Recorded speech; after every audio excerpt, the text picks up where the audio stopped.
Hello and welcome to this session on enabling the circular economy in India.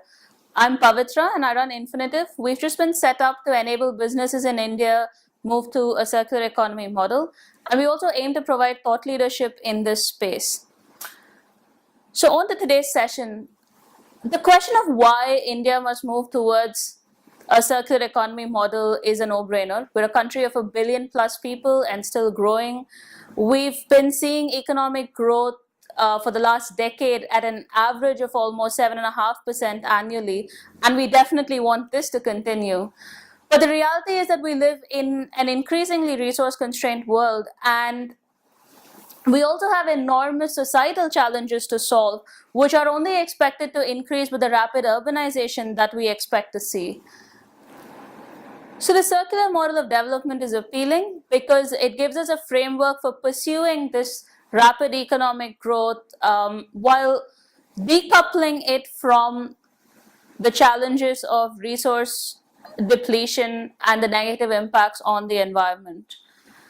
We've been talking about the circular economy a lot more in the last year or so in India, but in reality, we've actually been practicing some of the key aspects of the circular framework for ages in this country. But how do we bring it all together? How do we do it at a systems level? How do we look at reinventing and redesigning the entire economy? That's what we're going to be talking about in today's session with 4 stellar speakers. They're going to be talking to us about where India is today, what our understanding of the circular economy is, and how are we going to move towards this becoming a framework for development, and also the biggest challenges that we are going to see, because it's a massive, massive effort from multiple stakeholders. We're going to be talking a little bit about what industry is doing, what the government is doing, and we're also going to learn about the EU Resource Efficiency Initiative for India. Our speakers will be Mr. Satpathy, who works with the Principal Advisor at Niti Aayog, and he's worked extensively on the EU REI project as well as the resource efficiency strategy for India. We have from sharing the industry perspective will be Mr. Anirban Ghosh, who is the Chief Sustainability Officer at the Mahindra Group. We'll also be speaking to Ms. Henrietta from the EU delegation to India, and she's the Counselor for Energy, Environment and Climate Action. And finally we have Dr. Rachna Arora from GIZ, who is the Deputy Team Leader for the Resource Efficiency Project. So on to our first question. Let's start at the very beginning. How well do we understand the concept of circular economy in India? And even more fundamentally, what is the circular economy? The term circular economy is relatively new in India, and therefore it is prone to multiple interpretations by people. Over time, it's fairly clear that circular economy happens in stages. The first stage, of course, is to manage waste responsibly and find ways of repurposing whatever material is currently being classified as waste, which would earlier be thrown away, but now you figure out some better way of using that material. So circular economy, there are a number of phases. So repurposing is the first one. Multiple repurposing is probably what leads to a good circular economy. Therefore, a number of people have to play the game together. A whole ecosystem has to develop. And then perhaps we will be able to see circular economy in all its glory. Well, I think these are concepts that are really where we're starting to understand what they mean. We've been talking about resource efficiency now for some time. Now we are talking more about circular economy. Maybe it's not entirely clear for everybody what the difference is. Maybe it's not even clear to me, I don't know. But I think that's not so important. The important thing is that these concepts are becoming much more, they're being talked about much more. Of course, in all the traditional environmental circles, but also businesses are starting to take much more interest. The government here is starting to take much more interest. So we will have to look at new models, new business operation models. We will have to make sure that we design our products in a way that makes them easier to use, more environmentally friendly to use during the consumption phase, that they're easier to dismantle, to recycle, to reuse, that they have a longer durability. I mean, all of these things needs to be really the business model, because I mean, we cannot afford to live in a kind of a buy and throw away society. And in recognition of exactly this need, the Indian government, led by Niti Aayog, has been working on a resource efficiency strategy for the country. How do we understand resource efficiency and circular economy? Do we see them as being the same or relating to each other in some way? The objective is same, and the RE is an extraordinarily useful instrument to achieve the objective of circular economy. And do we see the resource efficiency strategy leading into a circular economy strategy?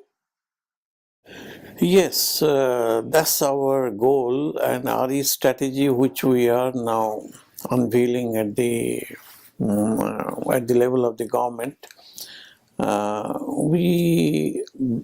The basic objective of Niti Aayog doing it, earlier it was being done at the Ministry of Environment, Forest and Climate Change. Now Niti Aayog, the basic objective of this is to mainstream RE into all plans, programs, and pan-India, with the basic objective of, again, responsible production and the SDG goals and all that. So that's the goal that we are looking at. And circular economy as a concept will get ingrained in the process of implementation of the strategy. So the answer to your question is whether circular economy is a part of the current thinking of the government. Yes, it is. But the word circular economy may not figure in many of these policy documents. But the overall objective is very much there. So, from what I gather, we're still developing our understanding of what circular economy and resource efficiency mean. But it's definitely a strong signal that today India has a resource efficiency strategy taking shape. What do you see as some of the biggest opportunities in operationalizing resource efficiency and circular economy in India? Yeah, that's a very good point. We have three immediate goals when we are discussing the RE strategy in Niti Aayog. First, it has immense employment potential. Second, it will bring about a lot of efficiency in the system. And the third is basically that this may be the way to have a better quality of life. So circular economy is actually leading to new businesses in India. One prime example is the business of recycling old scrap automobiles responsibly. So today it happens in some haphazard manner, and there is no way of knowing whether it's being done in a manner which is good for the environment. So the Mahindra Group is entering a business. It is called Accelo, and recycling is an essential part of it. And all of us know that there are plenty of these clunkers lying around, and if repurposed, recycled properly, there would be a lot of material that would be available for proper use. We've been talking about circular economy in the industry. Practicing circular economy at the municipal and national levels can have remarkable positive effects on the country. Let's consider just two. One is water resources, and the other is fertilizer and the money we spent on fertilizer.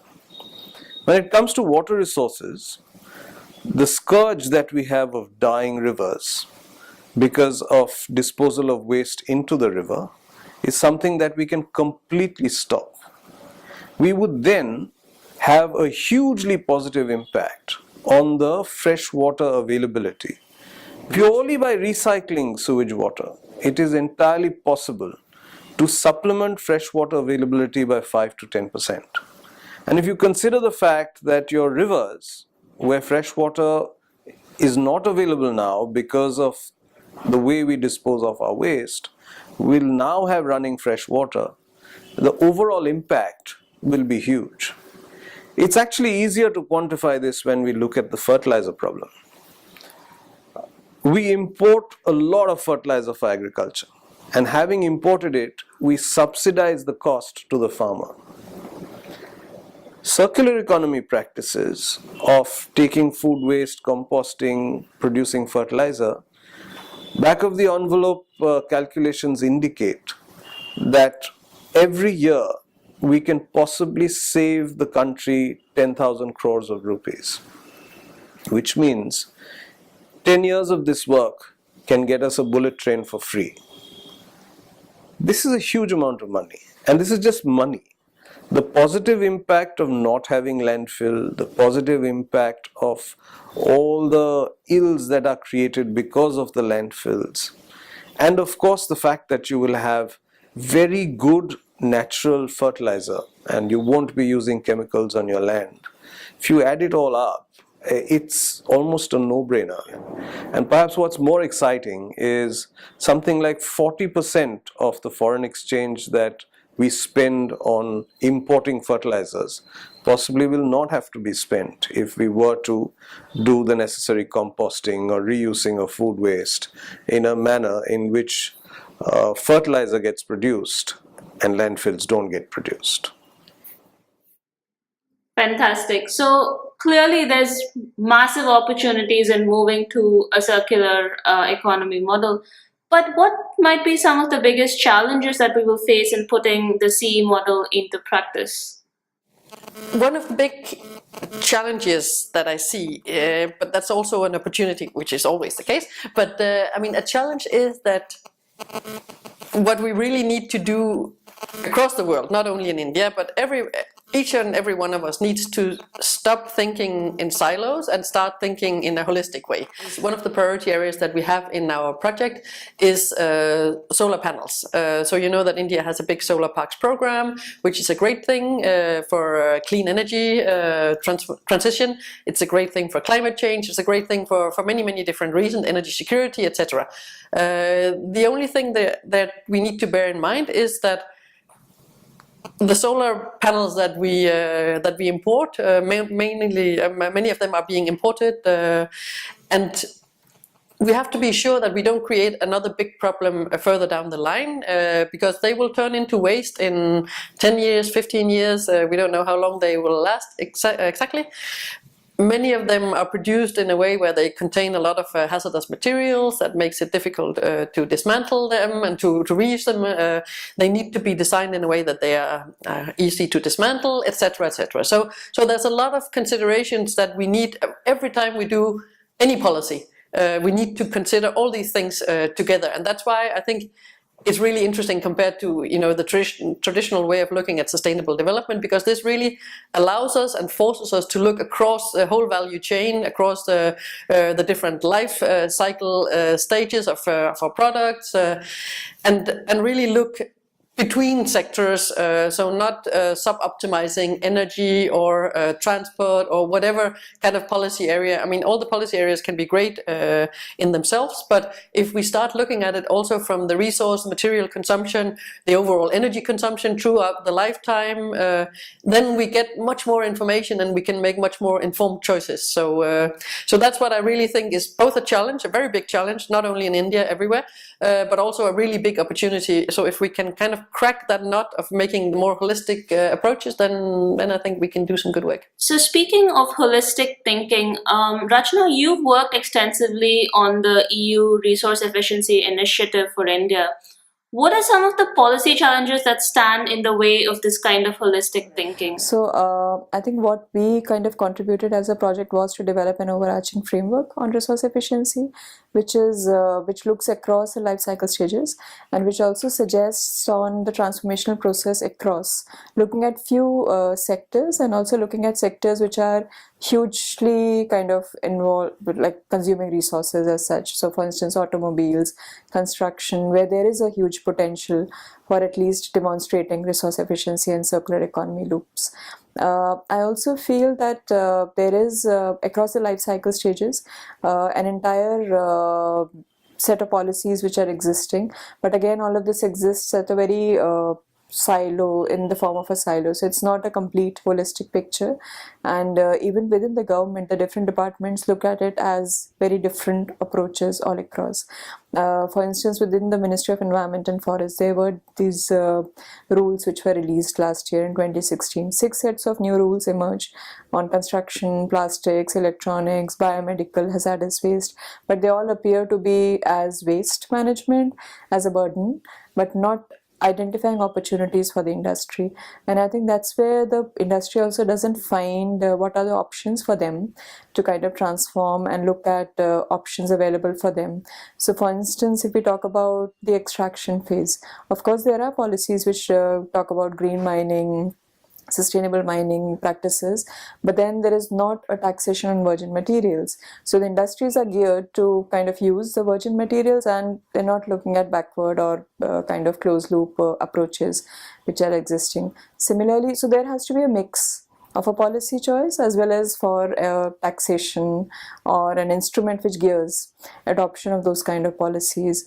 So for instance, on the consumption stage, there are products which are manufactured as green products, but they're not procurement policies. So how will people buy products, or at least how will the public kind of officials be geared towards buying or making green choices on this, because their tendering procedures don't allow them to procure products which are made from recycled product, or which kind of foster secondary resource utilization.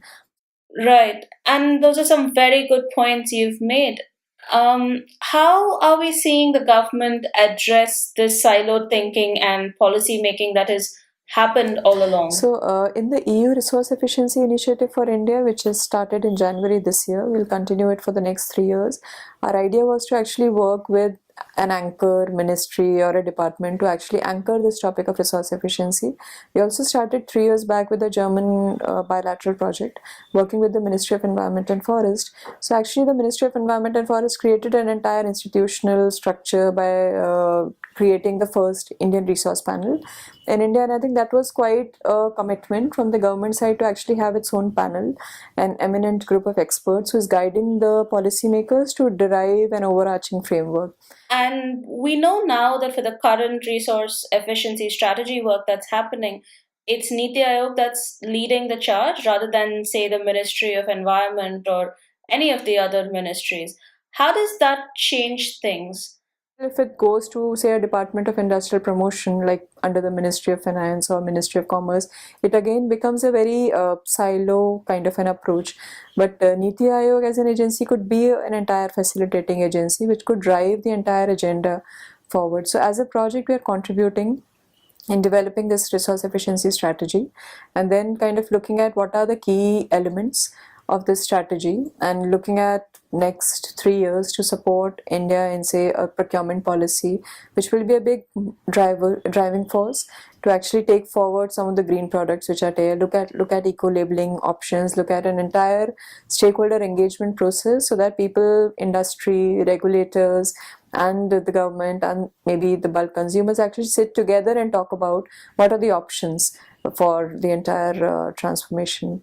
And also I think a bigger role for the government to think about material security, because of course there's not a policy which looks around these kind of issues, because extraction happens with the Ministry of Mining and the mining industry, which is currently not looking at an entire holistic plan for the next 50 years. How do you actually secure resources which are critical, which are getting scarce, with the entire land mining issues? So there is a huge social, economic and environmental aspects which I think we need an overarching agency. Either Niti Aayog is that agency to take it forward, or we need a bureau or an agency to actually have that entire networking option and also derive options for different agencies to take forward. Right. And this overarching agency, what do you see some of its functions being and what role will it play? See, this was one of the recommendations of the Indian Resource Panel, that actually to talk about, to gear standards, to have business models, to talk about best practices, we actually need an overarching agency. And this could be in the form of a bureau. Now, the point is that whether this bureau is within the regular government framework or whether this bureau is set up as a commercial entity. Because see, for instance, the awareness around the Bureau of Energy Efficiency, the products, it's very clear. People go, they make choice, okay, if they buy an AC which has 5-star, even paying more, and which is very difficult for an Indian consumer to kind of change his buying behavior. But I think that entire awareness with the buying behavior is influenced because the dealer present there actually shares this information, that how much energy resource this customer is going to save if you buy a 5-star and not buy a 2-star or a 3-star.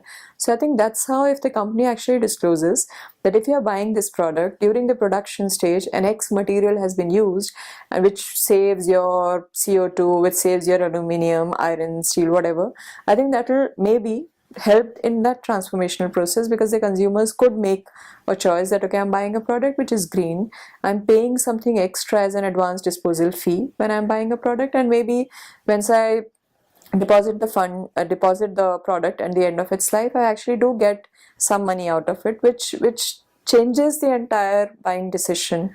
And I think that's how we need to gear that entire SCP approach, sustainable consumption and production approach, together with the resource efficiency kind of a thinking. So let's talk about industry as a key stakeholder in this whole transformation to a circular model. Today, we may not have a lot of the technological solutions that we need to move rapidly towards a circular model, or the solutions that are available may not be financially feasible. How then can we push industry towards the circular economy? Industry doesn't need to be pushed. Like I said, if you make money, you don't need to be pushed into doing it. However, you do need to be enabled. So there are situations where, because of the way things were done before, you can't do certain things even if it is the right thing to do. So once we discovered that you could take paint sludge, which was otherwise absolutely difficult to handle, and send it to cement companies to put into their incinerators, many places we ran into the roadblock that you couldn't send it to the nearby cement plant because that plant happened to be across the state border, and some rule prevented you from taking paint sludge across the border. Now you had a solution available, technology was known, everything was all right, but you had an archaic provision which may have been right for its time, by which you could not access the solution. I would much rather focus on removing these cobwebs and creating these enablers, so that what is known can be done. And that will have enough power to create the urge within industry to engage to a greater degree with the concept of circular economy and find out the necessary technical solutions to do so. That's a great example. And do you see industry needing some kind of support from finance or the government? Finance, no. From the government, yes. Certainly enabling regulations and enabling provisions. I sometimes toy with the idea that we had once set up the Central Pollution Control Board and all the state pollution control boards. That was at the time when we were really trying to control pollution. What if we were to give them a newer purpose and rebrand them as Central Circular Economy Promotion Boards? Pollution control would be a subset of the work that they do.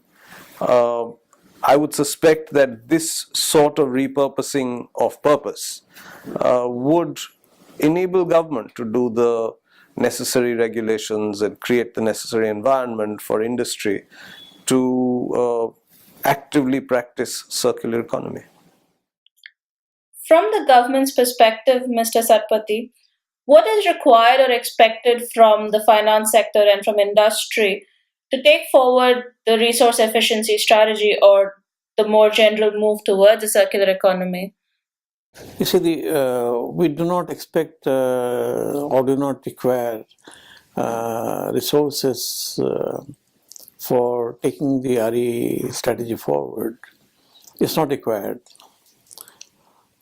Simply because what we are aiming at is that let a particular industry look at its own process and see how it can achieve better productivity with the given resources.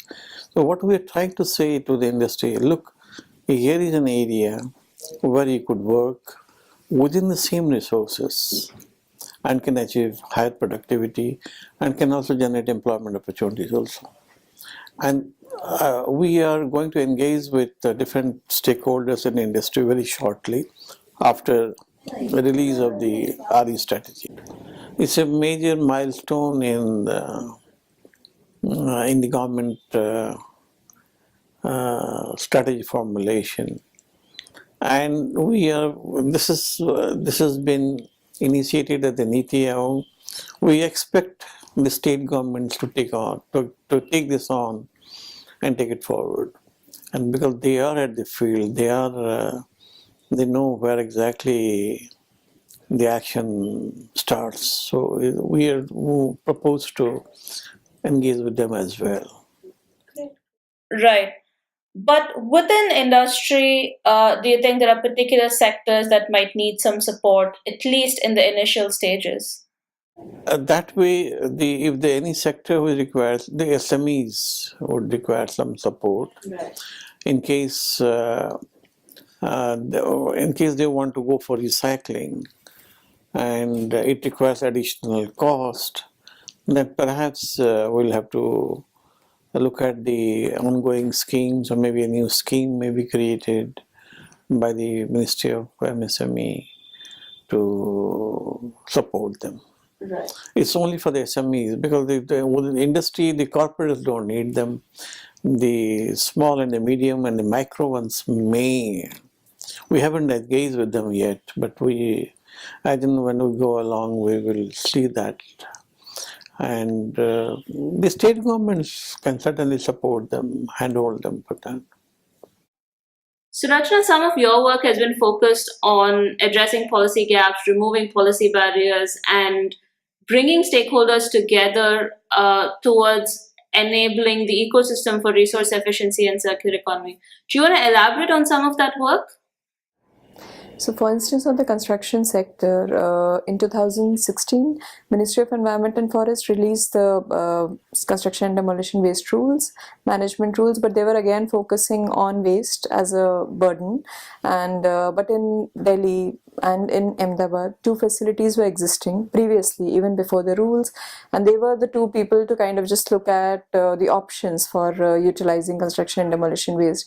Both the facilities are doing pretty well, but in our interaction with, at least with Ahmedabad Enviro Private Limited, they clearly mentioned that they're not selling their products as mentioning made out of CND, because there were huge issues with regard to, of course, its certification, but also with regard to the market acceptance of these products and how do they actually negotiate the prices and all. So we looked at the policy, we looked at what were the gaps in kind of a market and enhancing the market for these products, and also looking at options with regard to the procurement policies within the local, like within the municipality level, and also looking at within the region. So, so first of the issue was, of course, the certifying agencies, and then its uptake within the green builders and buyers. So we identified Indian kind of a agency like GREHA, which is looking at certifying the products and also putting those products in their protocols and looking at a wider reach with the architects, and they could actually disseminate these products out of a brochure or a catalog that they manufactured.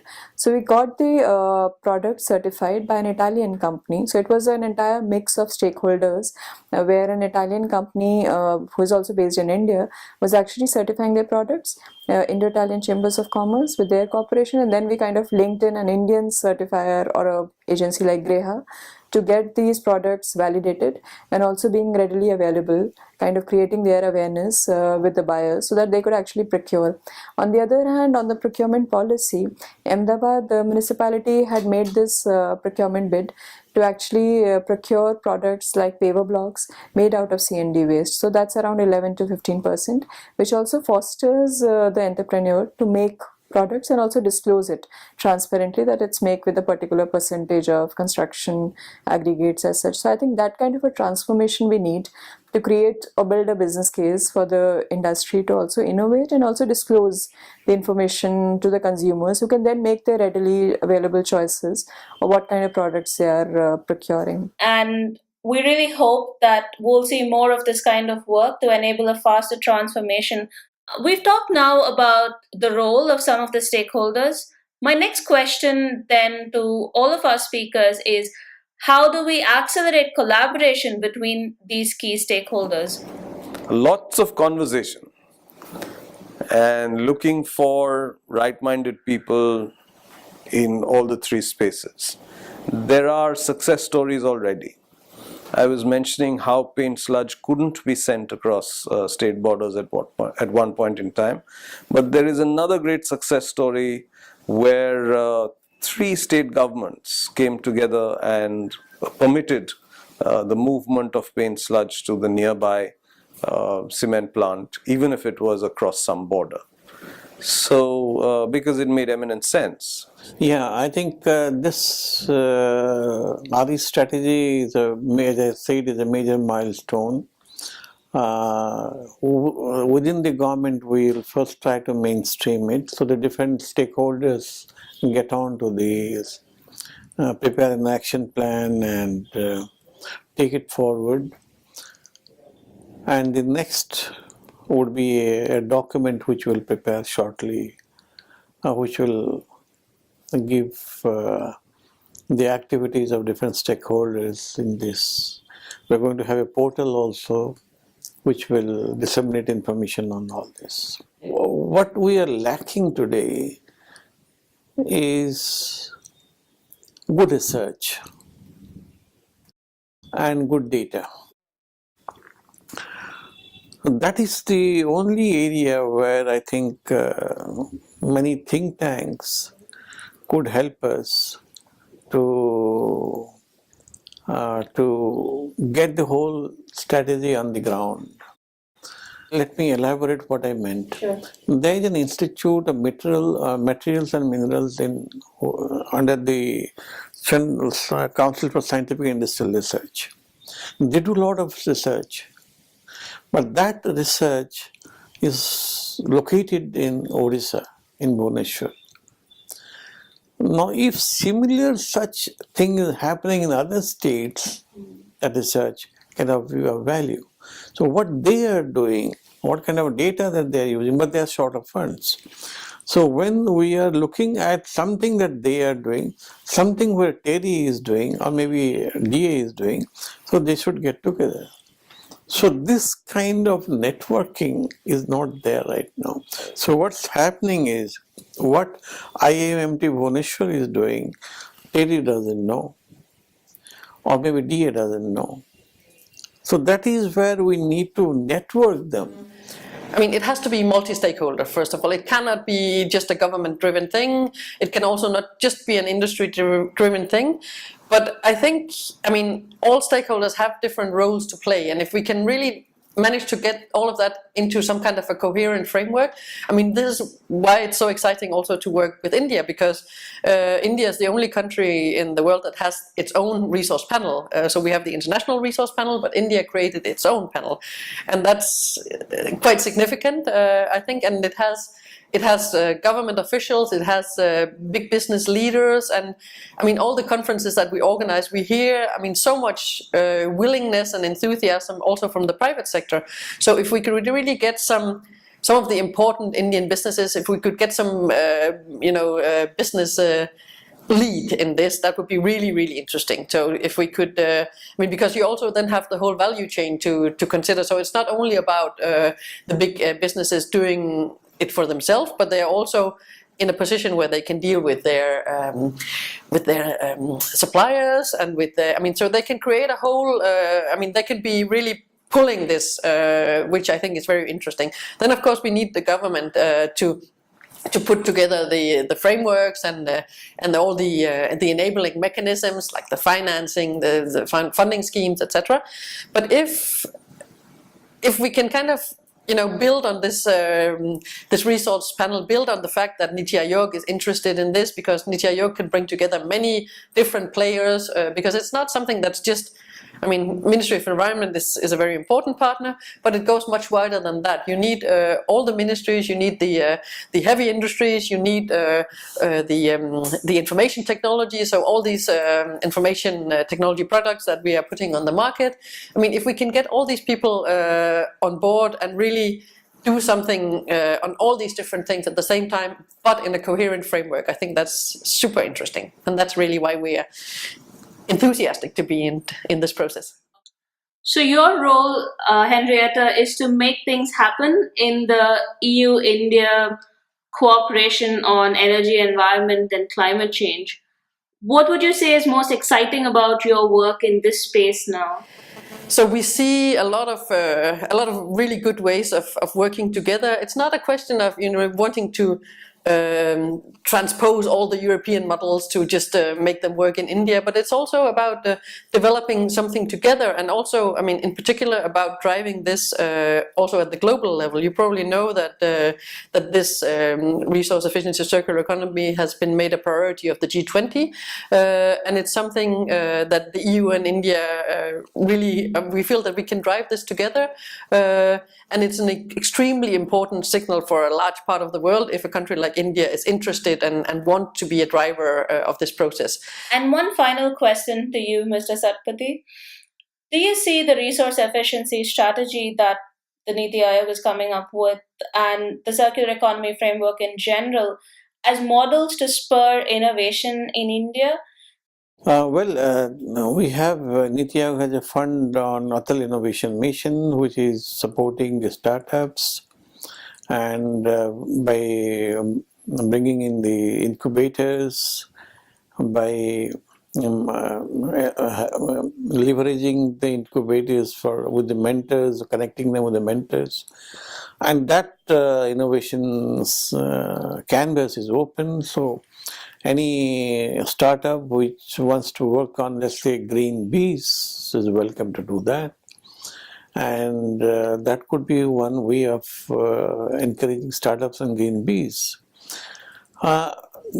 The innovation ecosystem is very critical for getting new products, new processes, new thinking, and perhaps new ways of recycling and refining would be one certainly opportunity to in the process of implementation of RE strategy. Right now we are doing a report on gold. So there we are bringing in the gold refining and recycling as a major, which has not been there so far in the, everybody looks at jewelry as a black market and all that, but there is a lot of opportunities as far as recycling and refining is concerned. So we are bringing in that also in that commodity sector. Thank you, Mr. Satpathy. Resource efficiency and gold, that really is quite something. And thank you to the rest of our speakers today for sharing your thoughts on where the circular economy is headed in India, and as well as some of the most interesting aspects of your work in this area. And because this is a pre-recorded video, we will not be able to direct questions to our speakers. What you can do instead is to send us your questions to the email address that you're seeing on your screen now, and we will respond to them or send that to our speakers for a response.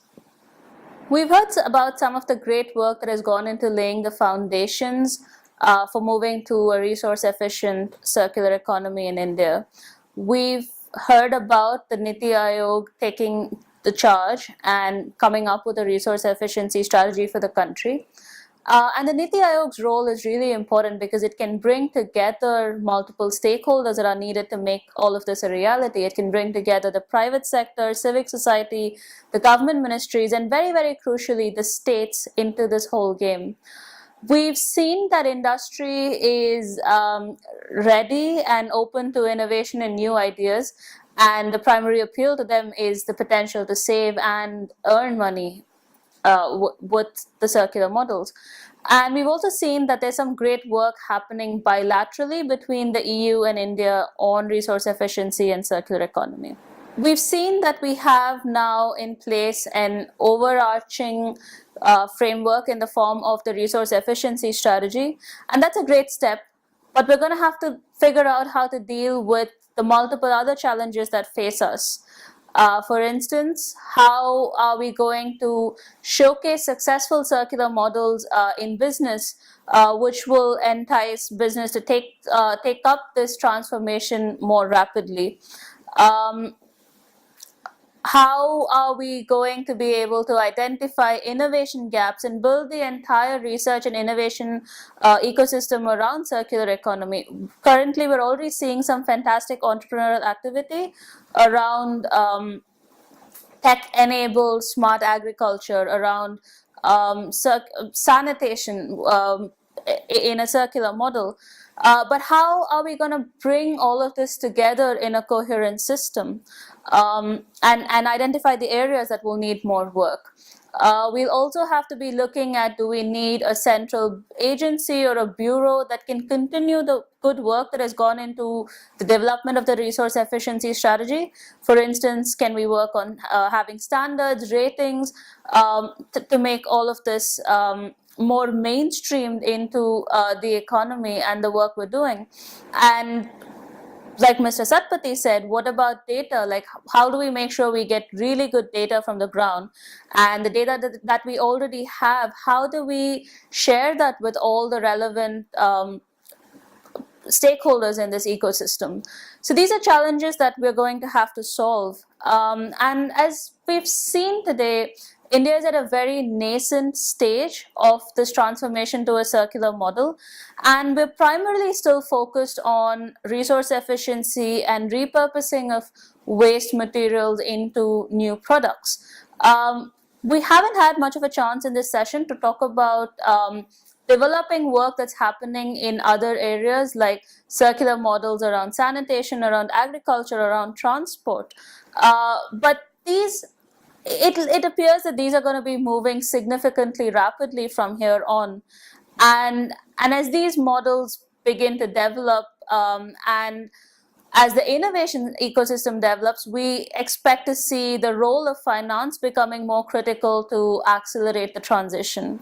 And the one other thing I see is having to look at how the resource efficiency and circular economy models and strategies can be integrated into the rest of India's big programs like Make in India, Startup India, and the Smart Cities Initiative. And for all of this to happen, for all of this massive effort to happen at an accelerated pace, it's clear that we're going to have to bring various stakeholders together, and that there's going to have to be a lot of dialogue around this. And in some way, that's what we hope we've done. Infinitive, we've been working with a lot of the stakeholders in this ecosystem, and we thought it would be really good to bring out the most significant developments that are happening at the moment. And we hope to continue to engage with these stakeholders and bring to you some of these developments as they happen. Thank you so much for joining us today. If you want to get in touch with us, the contact details appear on your screen. And thank you so much to DIF for having us here.